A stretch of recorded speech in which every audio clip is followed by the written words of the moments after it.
혹시 26년 동안 자신의 집 바로 아래에 묻혀 있었던 실종자 이야기를 들어보셨나요? 매일 같은 바닥을 밟으며 살아온 가족들, 그들의 발밑 1m 아래에는 딸의 유골이 묻혀 있었습니다. 어떻게 이런 일이 가능했을까요? 오늘은 1997년 여름밤 태풍이 오기 직전 사라진 한 소녀의 이야기를 들려드리겠습니다. 이 사건의 진실은 당신의 예상을 뛰어넘을 것입니다. 1997년 8월 전남 목포 외곽의 작은 항구 마을은 무더위와 습기로 가득했습니다. 바닷바람이 불어와도 열기는 쉽게 가시지 않았지요.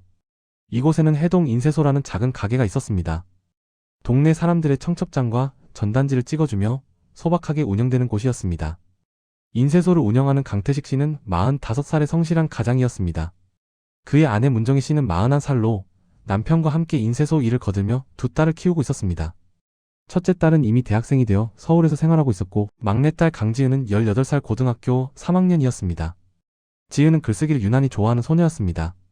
학교에서 돌아오면 항상 일기장을 펼쳐놓고 그날 있었던 일들을 빼곡히 적어 내려갔지요.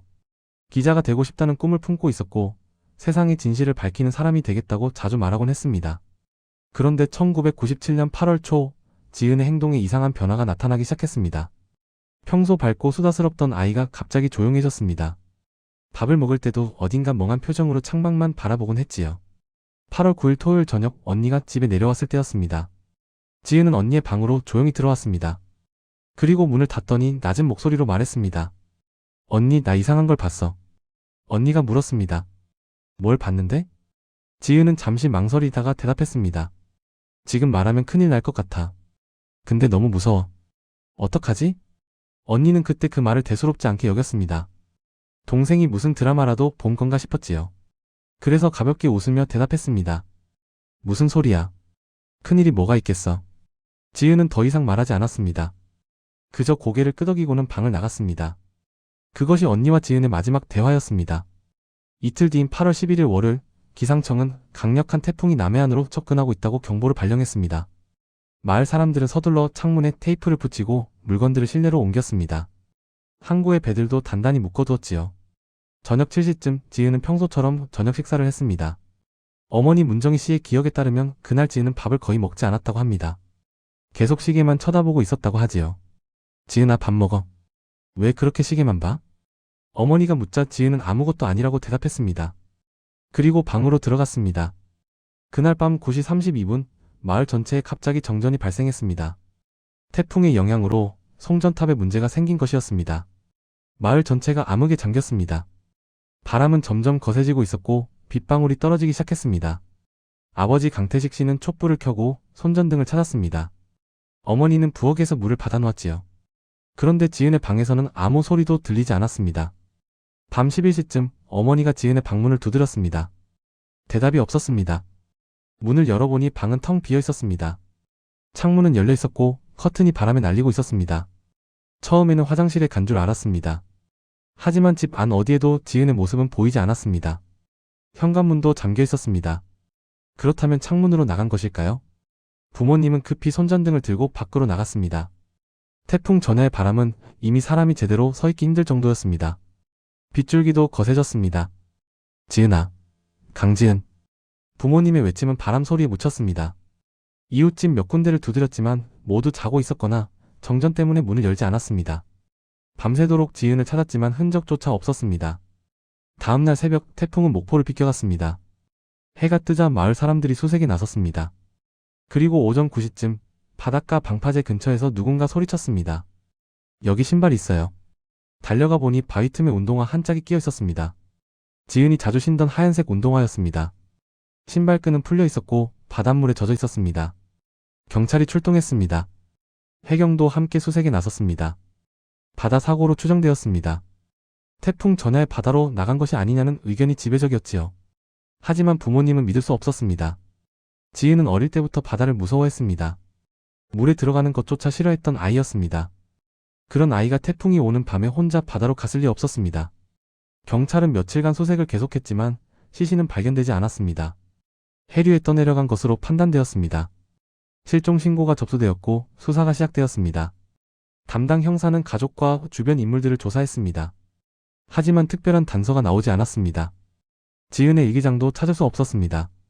평소 항상 책상 위에 놓여있던 일기장이 사라진 것이었습니다. 인쇄소 직원이었던 정만호라는 남자도 조사를 받았습니다. 그는 35살의 남자로 2년 전부터 인쇄소에서 일했습니다. 과거에 사기 전과가 있었지만 실종 당일 밤에는 집에 있었다고 진술했습니다. 확인할 방법이 없었습니다. 정전이었으니까요. 학교 교사 유상호도 조사 대상이었습니다. 국어 교사였던 그는 글쓰기를 좋아하는 지인과 자주 상담을 했습니다. 하지만 실종 당일에는 학교 행사 준비로 학교에 있었다는 동료 교사들의 증언이 있었습니다. 수사는 점점 미궁으로 빠져들었습니다. 단서가 너무 부족했습니다. 태풍으로 인한 정전, 사라진 일기장, 바다에서 발견된 신발 한 짝. 그것이 전부였습니다. 석 달 뒤 수사는 사실상 중단되었습니다. 미제 사건으로 분류되었습니다. 강태식 씨와 문정희 씨는 딸이 돌아오기를 기다리며 하루하루를 견뎌냈습니다. 인쇄소는 그대로 운영되었습니다. 하지만 손님은 점점 줄어들었습니다. 딸을 잃은 슬픔 속에서도 살아가야 했습니다. 어머니 문정희 씨는 매일 밤 딸의 방에 들어가 빈 책상을 바라보며 울었습니다. 그렇게 세월이 흘러갔습니다. 1년이 지나고 5년이 지나고 10년이 지났습니다. 마을 사람들의 기억에서 지은의 이름은 서서히 잊혀져 갔습니다. 하지만 진실은 사라지지 않았습니다. 진실은 그들이 매일 밟고 다니는 바로 그 바닥 아래 어둠 속에 숨겨져 있었습니다. 아무도 모르는 채로 26년이라는 긴 시간 동안 묻혀 있었습니다. 그리고 2023년 봄 목포 항구 일대 재개발 소식이 들려왔습니다. 오래된 건물들이 철거되기 시작했습니다. 해동 인쇄소도 예외는 아니었습니다. 강태식 씨는 이미 세상을 떠난 뒤였고 문정희 씨는 요양원에서 지내고 있었습니다. 굴착기가 인쇄소 건물에 들어왔습니다. 인부들이 창고 바닥을 뜯어내기 시작했습니다. 그리고 그날 오후 2시 47분 땅 속에서 검은 비닐에 쌓인 무언가가 나타났습니다. 인부 한 명이 소리쳤습니다. 이거 뭐야? 이상한 게 나왔는데? 경찰이 출동했습니다. 비닐을 조심스럽게 열어보니 그 안에는 사람의 뼈가 들어있었습니다. 26년 만에 강지은이 모습을 드러낸 순간이었습니다. 26년 동안 매일 같은 바닥을 밟고 살았던 가족이 있었습니다. 아침마다 그 바닥을 쓸고 점심이면 그 위에서 밥을 먹었습니다. 그런데 그 바닥 1m 아래에는 딸의 시신이 묻혀 있었습니다. 어떻게 이런 일이 가능했을까요? 지금부터 그 충격적인 진실이 밝혀지는 순간을 보여드리겠습니다. 2023년 4월 17일 화요일 목포 항구 일대는 재개발 공사로 시끄러웠습니다. 낡은 건물들이 하나둘씩 무너지고 있었습니다. 해동 인쇄소 자리에도 굴착기가 들어왔습니다. 이미 폐업한 지 5년이 넘은 건물이었습니다. 오후 2시쯤 인부들이 창고 바닥 콘크리트를 뜯어내고 있었습니다. 삽으로 흙을 파내던 중 이상한 것이 걸렸습니다. 검은 비닐 같은 것이었습니다. 팀장님, 여기 뭔가 있는데요? 인부가 조심스럽게 흙을 더 파냈습니다. 비닐은 여러 겹으로 단단히 감겨 있었습니다. 끈으로 묶여 있었고 테이프까지 붙어 있었습니다. 무언가를 철저히 숨기려 한 흔적이 역력했습니다. 현장 책임자가 다가왔습니다. 비닐을 조금 벗겨보니 안에서 하얀 무언가가 보였습니다. 뼈였습니다. 사람의 뼈였습니다. 작업 중단. 당장 경찰에 신고해. 오후 3시 10분 목포 경찰서에 신고가 접수되었습니다. 형사 오지훈이 현장으로 출동했습니다. 그는 42세의 베테랑 형사로 15년 넘게 강력팀에서 일해온 사람이었습니다. 현장에 도착한 오지훈은 비닐 뭉치를 확인했습니다. 감식반이 조심스럽게 비닐을 열었습니다. 그 안에는 사람의 육골이 완전한 형태로 보존되어 있었습니다. 비닐이 공기를 차단해서 부패가 느리게 진행된 것으로 보였습니다. 오지훈이 주변을 살폈습니다. 육골이 묻힌 깊이는 지면에서 약 1.2m 아래였습니다. 창고 바닥 콘크리트 아래였습니다. 누군가 일부러 콘크리트를 뜯어내고 시신을 묻은 뒤 다시 덮은 것이었습니다. 이건 계획적 범행입니다. 즉흥적으로 할 수 있는 작업이 아니에요. 오지훈이 감식반에게 말했습니다. 감식반은 유골 주변을 꼼꼼히 조사했습니다. 그리고 유골 옆에서 작은 물체 하나를 발견했습니다. 형사님, 여기 공책 조각이 있습니다. 젖어서 찢어진 공책 조각이었습니다. 습기와 세월로 글씨는 거의 알아볼 수 없었습니다. 하지만 일부 문장은 희미하게 남아 있었습니다. 나는 그날을 봤다. 아저씨는 거짓말을 하고 있다. 오지훈은 그 문장을 읽으며 눈을 가늘게 떴습니다. 이것은 단순한 실종 사건이 아니었습니다. 피해자가 무언가를 목격했고 그것 때문에 살해당한 것이었습니다. 공책 조각은 국과수로 보내세요. 유골도 신속히 DNA 감식 의뢰하고요. 현장 감식은 저녁까지 계속되었습니다. 유골과 함께 발견된 물건은 공책 조각 외에는 없었습니다. 옷감 조각도 남아있지 않았습니다. 범인이 옷을 벗긴 뒤 시신만 묻은 것으로 추정되었습니다. 사흘 뒤인 4월 20일 국과수에서 DNA 감식 결과가 나왔습니다. 오지훈은 보고서를 받아들고 눈을 의심했습니다. 피해자는 강지은, 1979년생 여성으로 확인됩니다. 1997년 8월 11일 실종 신고된 인물과 일치합니다. 26년 전 실종 사건이었습니다. 오지훈은 당시 기록을 찾아 살펴봤습니다. 바다 사고로 추정되어 미제 사건으로 남아 있었습니다. 하지만 실제로는 살인 사건이었던 것입니다. 오지훈은 유족에게 연락했습니다. 어머니 문정희 씨는 현재 78세로 요양원에서 지내고 있었습니다. 아버지 강태식 씨는 5년 전 폐암으로 세상을 떠났습니다. 4월 21일 오지훈은 요양원을 방문했습니다. 문정희 씨는 휠체어에 앉아 창밖을 바라보고 있었습니다. 오지훈이 조심스럽게 다가가 말했습니다. 어머님, 저는 목포 경찰서 오지훈 형사입니다. 지은 씨에 관해 할 말씀이 있어서 왔습니다. 문정희 씨의 손이 떨렸습니다. 26년 동안 기다려온 소식이었습니다. 하지만 그것은 희망이 아니라 절망의 소식이었습니다. 지은이를 찾으셨나요? 예, 찾았습니다. 하지만 살아있지는 않습니다. 문정희 씨의 얼굴에서 핏기가 사라졌습니다. 오지훈이 계속 말했습니다. 인쇄소 창고 바닥에서 발견됐습니다. DNA 검사 결과 지은 씨가 맞습니다. 문정희 씨는 아무 말도 하지 못했습니다. 그저 입술만 떨릴 뿐이었습니다. 잠시 후 그녀가 겨우 말했습니다. 그렇게 가까운 곳에 있었다는 말인가요? 네, 그렇습니다. 26년 동안 매일 그 위를 밟고 다녔는데 우리 지은이가 거기 있었다는 말인가요? 문정희 씨는 울음을 터뜨렸습니다. 오지훈은 말없이 기다렸습니다. 슬픔 앞에서 할 수 있는 말은 없었습니다. 한참 뒤 문정희 씨가 눈물을 닦으며 물었습니다. 누가 그랬나요? 우리 지은이를 누가 그렇게 만들었나요? 그것을 지금 수사하고 있습니다. 반드시 찾아내겠습니다. 오지훈은 요양원을 나서며 결심했습니다. 26년이 지났지만 포기할 수 없었습니다. 진실을 밝혀내야 했습니다. 경찰서로 돌아온 오지훈은 팀원들을 소집했습니다. 1997년 당시 수사 기록을 모두 꺼내 펼쳐놓았습니다. 당시 조사받은 인물들의 명단을 다시 작성했습니다. 26년 전 사건입니다. 증거가 거의 남아있지 않을 겁니다. 하지만 범인은 반드시 실수를 했을 겁니다. 오지훈이 칠판에 타임라인을 그렸습니다. 1997년 8월 11일 밤 9시 32분 정전 발생. 밤 11시쯤 실종 확인. 다음날 오전 9시 신발 발견. 그리고 지금 6월 발견. 정전은 우연이 아닐 수 있습니다. 범인이 범행을 숨기기 위해 이용했을 가능성이 있습니다. 팀원 중 한 명이 물었습니다. 하지만 태풍 때문에 정전이 된 거 아닙니까? 확인이 필요합니다. 당시 한전 기록을 찾아보세요. 다음날 한전 기록이 확인되었습니다. 그런데 이상한 점이 발견되었습니다. 1997년 8월 11일 밤 목포 지역 전체가 정전된 것이 아니었습니다. 해동 인쇄소가 있던 항구 마을 일부 지역만 정전되었습니다. 이건 이상합니다. 태풍 영향이라면 더 넓은 지역이 정전되어야 정상입니다. 오지훈이 기록을 자세히 살폈습니다. 그리고 결정적인 내용을 발견했습니다. 당시 변전소 점검 기록에 의도적 차단 흔적이 있었다는 내용이었습니다. 하지만 당시에는 태풍 영향으로 처리되어 넘어갔습니다. 범인은 계획적으로 정전을 만들어냈습니다. 범행 시간을 확보하기 위해서였습니다. 이것은 우발적 범행이 아니었습니다. 치밀하게 계획된 살인이었습니다. 범인은 전기 설비에 대한 지식이 있는 사람일 가능성이 높았습니다. 오지훈은 당시 인쇄소와 관련된 인물들을 다시 추렸습니다. 그 중에서 3명이 유력한 용의자로 떠올랐습니다. 첫 번째는 어머니 문정희였습니다. 당시 진술에서 시간 기록이 정전 시각과 맞지 않는 부분이 있었습니다. 또한 지은 실종 3개월 후 보험금을 받은 기록이 있었습니다. 두 번째는 인쇄소 직원 정만호였습니다. 35세 남성으로 사기 전과가 있었습니다. 지은 실종 2주 후 갑자기 부산으로 이사했다는 기록이 있었습니다. 세 번째는 학교 교사 유상호였습니다. 국어 교사로 지은과 자주 상담했습니다. 지은에게 보낸 편지 흔적이 당시 조사에서 발견되었습니다. 이 세 사람의 현재 위치를 파악하세요. 그리고 당시 알리바이를 다시 검증합니다. 수사팀이 움직이기 시작했습니다. 하지만 문제가 있었습니다.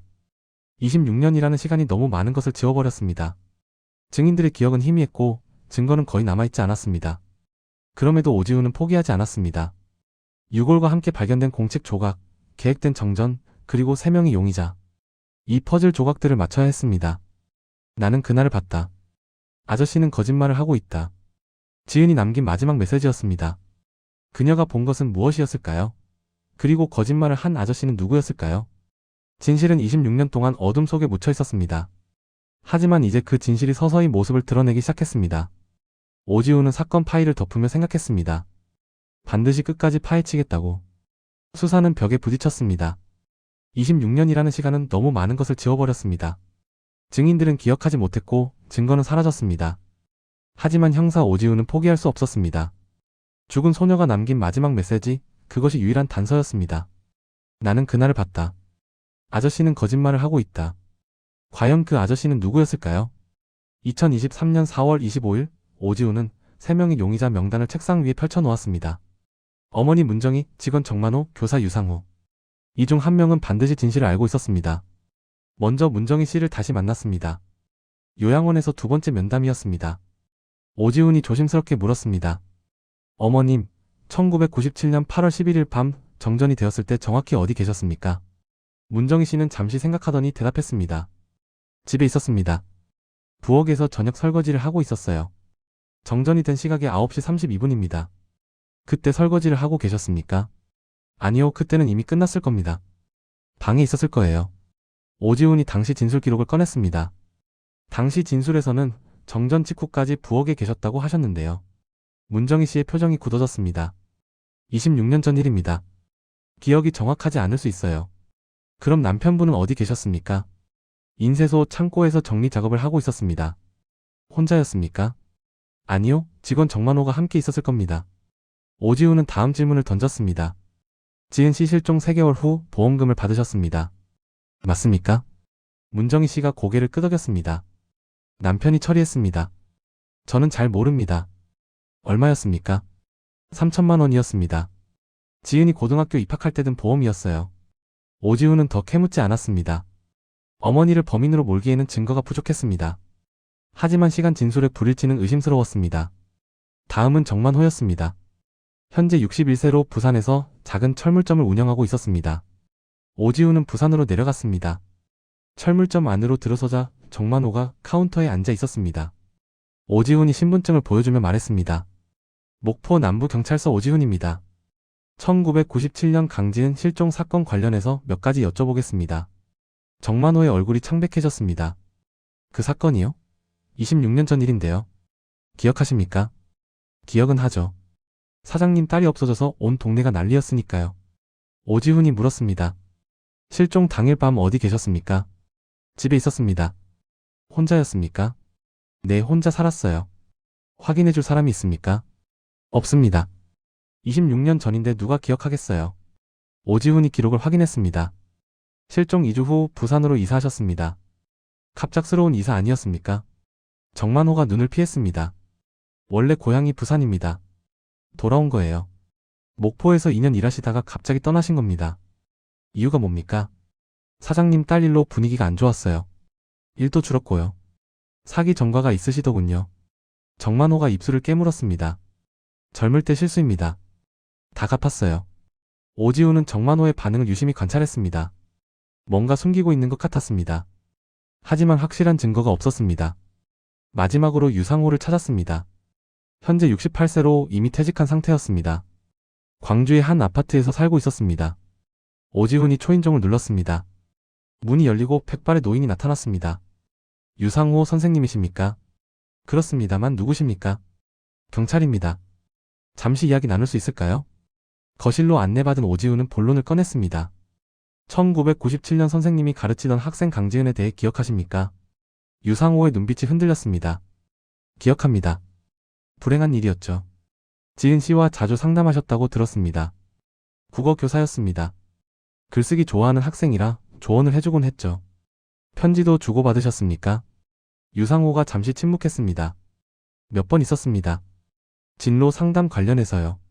어떤 내용이었습니까? 기자가 되고 싶다는 꿈에 대한 이야기였습니다. 오지훈이 물었습니다. 실종 직전 지은 씨가 이상한 행동을 보이지 않았습니까? 유상호가 고개를 끄덕였습니다. 그러고 보니 마지막 일주일쯤 좀 이상했습니다. 수업 시간에 집중하지 못했어요. 무슨 일이 있었다고 생각하십니까? 모르겠습니다. 물어봤지만 대답하지 않았어요. 3명 모두 의심스러웠지만 결정적 증거가 없었습니다. 오지훈은 다시 원점으로 돌아왔습니다. 경찰서로 돌아온 오지훈은 팀원들과 회의를 했습니다. 막내 형사 김수진이 말했습니다. 형사님, 당시 항구 일대 불법 거래가 있었다는 제보가 있었습니다. 무슨 거래입니까? 밀수인 물건들이 목포 항구로 들어왔다고 합니다. 1990년대 후반에 성행했대요. 오지훈이 눈을 빛냈습니다. 지은이 본 것이 그것일 수 있습니다. 더 조사해보세요. 김소진은 당시 항만청 기록을 뒤지기 시작했습니다. 며칠 후 중요한 발견을 했습니다. 형사님, 1997년 7월 밀수 단속 기록이 있습니다. 그런데 이상한 점이 있어요. 뭡니까? 단속 직전에 누군가 제보를 했는데 제보자 명단이 삭제되어 있어요. 왜 삭제했을까요? 내부 협조자를 보호하기 위해서였을 겁니다. 오지훈이 생각에 잠겼습니다. 만약 지은이 불법 거래 현장을 목격했다면 그것을 일기장에 기록했을 것입니다. 그리고 그 일기장은 사라졌습니다. 일기장을 찾아야 합니다. 범인이 가지고 있을 겁니다. 팀원들이 움직였습니다. 새 용의자의 집을 압수수색할 영장을 신청했습니다. 하지만 법원은 증거 불충분으로 기각했습니다. 절망적이었습니다. 수사는 다시 멈춰섰습니다. 오지훈은 밤늦게까지 사무실에 혼자 남아 기록을 뒤적였습니다. 그때 국가수에서 전화가 왔습니다. 형사님, 추가 분석 결과 나왔습니다. 무엇입니까? 유골과 함께 발견된 공책 조각을 정밀 분석했습니다. 복원 가능한 글자가 더 있습니다. 어떤 내용입니까? 창고 상자 아빠 이름, 이런 단어들이 보입니다. 오지훈의 심장이 뛰었습니다. 보내주세요. 당장 확인하겠습니다. 1시간 후 팩스로 복원 자료가 도착했습니다. 오지훈은 돋보기로 글자들을 확인했습니다. 7월 30일, 창고에서 이상한 상자들을 봤다. 아저씨들이 옮기고 있었다. 장부의 아빠 이름도 있었다. 왜 아빠 이름이 거기 있을까? 오지훈은 숨이 막혔습니다. 지은은 불법 거래 장부를 봤습니다. 그리고 그 장부에는 아버지 강태식의 이름이 있었습니다. 아버지가 연루되어 있었습니다. 지은은 그것을 알게 되었고, 오지훈은 다시 생각을 정리했습니다. 지은이 목격한 것은 아버지의 범죄였을 수 있습니다. 하지만 강태식은 이미 죽었습니다. 그렇다면 누가 지은을 죽였을까요?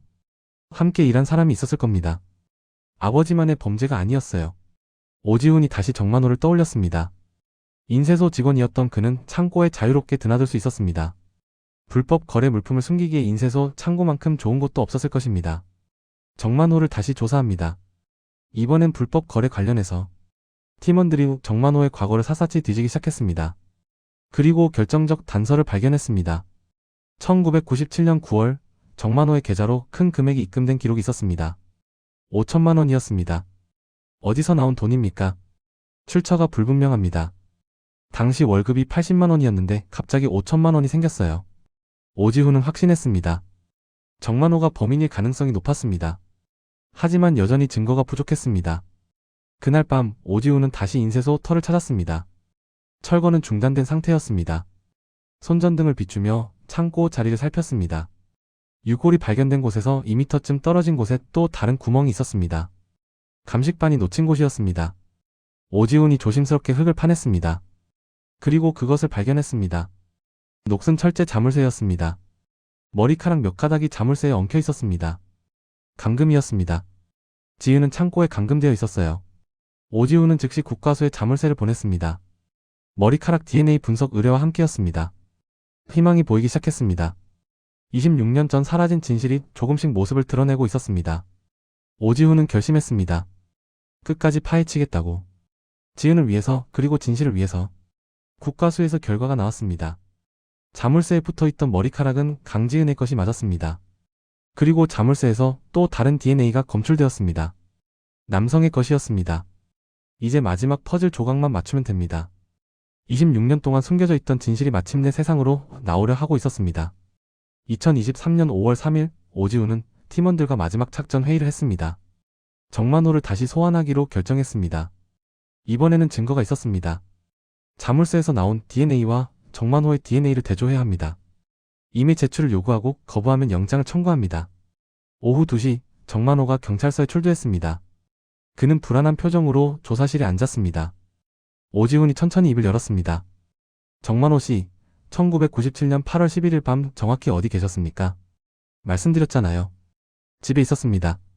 거짓말입니다. 정만호의 얼굴이 굳었습니다. 무슨 말씀이십니까? 오지훈이 사진 한 장을 테이블 위에 놓았습니다. 녹슨 자물쇠 사진이었습니다. 이것이 뭔지 아십니까? 정만호가 사진을 보더니 눈을 피했습니다. 모르겠는데요. 인쇄소 창고에서 발견된 자물쇠입니다. 여기서 당신의 DNA가 나왔습니다. 정만호의 손이 떨리기 시작했습니다. 그럴 리 없습니다. 저는 창고 관리를 했으니까 제 지문이 있을 수 있죠. 지문이 아닙니다. DNA입니다. 그리고 이 자물쇠는 강지은을 가둔 데 사용된 것입니다. 정만호가 입술을 깨물었습니다. 오지훈이 계속 압박했습니다. 지은이 무엇을 봤습니까? 당신이 무엇을 숨기고 있었습니까? 아무것도 안 봤어요. 거짓말하지 마십시오. 우리는 다 알고 있습니다. 불법 물품 거래, 장부에 적힌 이름들, 지은이 그것을 목격했습니다. 정만호가 고개를 떨구었습니다. 하지만 여전히 입을 열지 않았습니다. 오지훈은 다른 방법을 시도했습니다. 문정희 씨를 다시 만나기로 했습니다. 혹시 놓친 것이 있을지 모른다는 생각이었습니다. 5월 5일 오지훈은 다시 요양원을 찾았습니다. 문정희 씨는 창가에 앉아 있었습니다. 어머님, 지은 씨 방에 남아있는 물건이 있습니까? 다 버렸어요. 너무 아파서 볼 수가 없었거든요. 정말 다 버리셨습니까? 문정희 씨가 잠시 생각하더니 말했습니다. 옷장 깊숙이 상자 하나 있었어요. 거기에 지은이가 좋아하던 물건들을 넣어뒀습니다. 지금도 있습니까? 아마 요양원 창고에 있을 겁니다. 이사 올 때 가져왔거든요. 오지훈의 심장이 뛰었습니다. 그 상자를 보여주실 수 있습니까? 30분 후 오지훈은 먼지 쌓인 상자를 열었습니다.